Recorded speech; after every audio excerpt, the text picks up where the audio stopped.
ನಮಸ್ತೆ ಎಲ್ಲರಿಗೂ ಸ್ವಸ್ತಿಸ್ ಕಿಚನ್ಗೆ ಸ್ವಾಗತ. ಇವತ್ತೊಂದು ಸೂಪರ್ ಆಗಿರುವಂಥ ಒಣಮೀನು ಮತ್ತು ಅಲಸಂಡೆ ಹಾಕಿ ಸಾರು ಮಾಡಿ ತೋರಿಸ್ತೇನೆ. ಇದಕ್ಕೆ ಕಾಂಬಿನೇಷನ್ ಆಗಿ ಆಲೂಗಡ್ಡೆ ಕೂಡ ಹಾಕ್ಕೊಳ್ಬೋದು. ತುಂಬಾ ಟೇಸ್ಟಿಯಾಗಿರುತ್ತೆ. ಇದನ್ನು ಯಾವ ರೀತಿ ಮಾಡೋದು ಅಂತ ನೋಡುವ. ಮೊದಲಿಗೆ ಅದಕ್ಕೆ ಬೇಕಾದ ಮಸಾಲೆನೆಲ್ಲ ಒಂದು ಸಲ ಡ್ರೈ ರೋಸ್ಟ್ ಮಾಡ್ಕೊಳ್ಳೋಣ. ಈಗ ಸ್ಟವ್ ಮೇಲೆ ಒಂದು ಪ್ಯಾನ್ ಇಟ್ಕೊಳ್ಳಿ.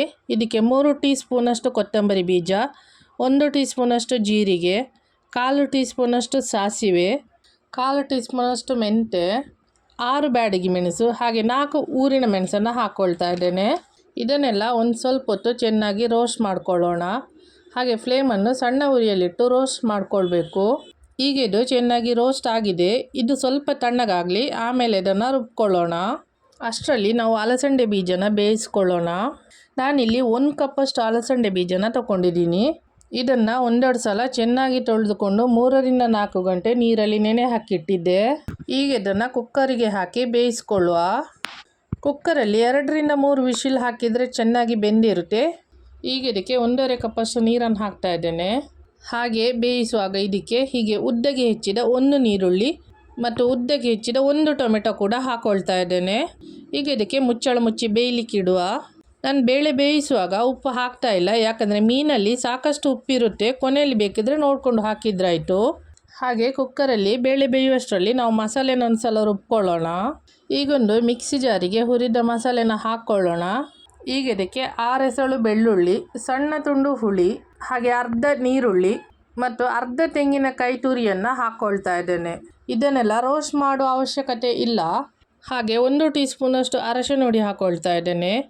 ಈಗ ಇದಕ್ಕೆ ಸ್ವಲ್ಪ ನೀರು ಹಾಕಿ ನುಣ್ಣಗೆ ರುಬ್ಕೊಳ್ಬೇಕು. ಇದು ತುಂಬ ಸ್ಮೂತ್ ಆಗಬೇಕು. ಇದೆಲ್ಲ ಮುಂಚಿನವರು ಜಾಸ್ತಿ ಮಾಡ್ತಾ ಇದ್ದದ್ದು ಈ ರೀತಿ ಕಾಂಬಿನೇಷನ್ ಹಾಕಿ ಒಣಮೀನೆಲ್ಲ. ಆದರೆ ಈಗಿನವರು ಅಷ್ಟು ಜಾಸ್ತಿ ಮಾಡೋದಿಲ್ಲ, ಗೊತ್ತಿಲ್ಲ ಕೆಲವರಿಗೆ, ತುಂಬ ಜನರಿಗೆ.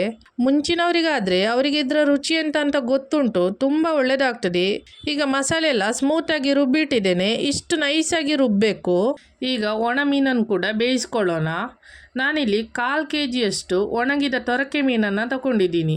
ಇದಕ್ಕೆ ಇಂಗ್ಲೀಷಲ್ಲಿ ಸ್ಟಿಂಗ್ರೆ ಅಂತ ಹೇಳ್ತಾರೆ. ಇದನ್ನು ನಾನು ಅರ್ಧ ಗಂಟೆ ಬಿಸಿ ನೀರಲ್ಲಿ ಹಾಕಿಟ್ಟಿದ್ದೀನಿ. ಯಾಕಂದರೆ ಇದರಲ್ಲಿ ಉಪ್ಪೆಲ್ಲ ಇರೋದ್ರಿಂದ ಅದೆಲ್ಲ ಸ್ವಲ್ಪ ಹೋಗುತ್ತೆ. ಅರ್ಧ ಗಂಟೆ ನಂತರ ಇದನ್ನು 1-2 ಸಲ ಚೆನ್ನಾಗಿ ನೀರಲ್ಲಿ ತೊಳೆದುಕೊಳ್ಬೇಕು. ಈಗೊಂದು ಪಾತ್ರೆಗೆ ಸ್ವಲ್ಪ ನೀರು ಹಾಕಿ ಒಣ ಮೀನನ್ನು ಬೇಯಿಸ್ಲಿಕ್ಕೆ ಇಡ್ತಾ ಇದ್ದೇನೆ. ಇದಕ್ಕೆ ಮುಚ್ಚಳ ಮುಚ್ಚಿ 10 ನಿಮಿಷ ಬೇಯಲಿದು. ಈಗ ಒಣ ಮೀನು ಚೆನ್ನಾಗಿ ಬೆಂದಿದೆ.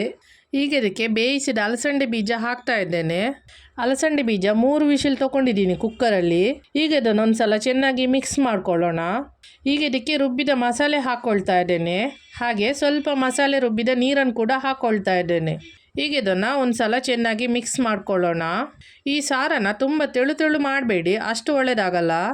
ಉಪ್ಪು ಬೇಕಿದ್ದರೆ ನೋಡಿಕೊಂಡು ಹಾಕ್ಕೊಳ್ಳಿ. ಸಾರು ಸ್ವಲ್ಪ ತಣ್ಣಗಾದಾಗ ಮೀನಿನ ಉಪ್ಪೆಲ್ಲ ಸಾರು ಹೀರಿರುತ್ತೆ. ಇಲ್ಲ ಅಂದರೆ ಉಪ್ಪು ಆಗ್ಬೋದು ಸಾರು. ಈಗ ಇದಕ್ಕೆ ಮುಚ್ಚಳ ಮುಚ್ಚಿ ಒಳ್ಳೆ ಒಂದು ಕುದಿ ಬರಲಿ.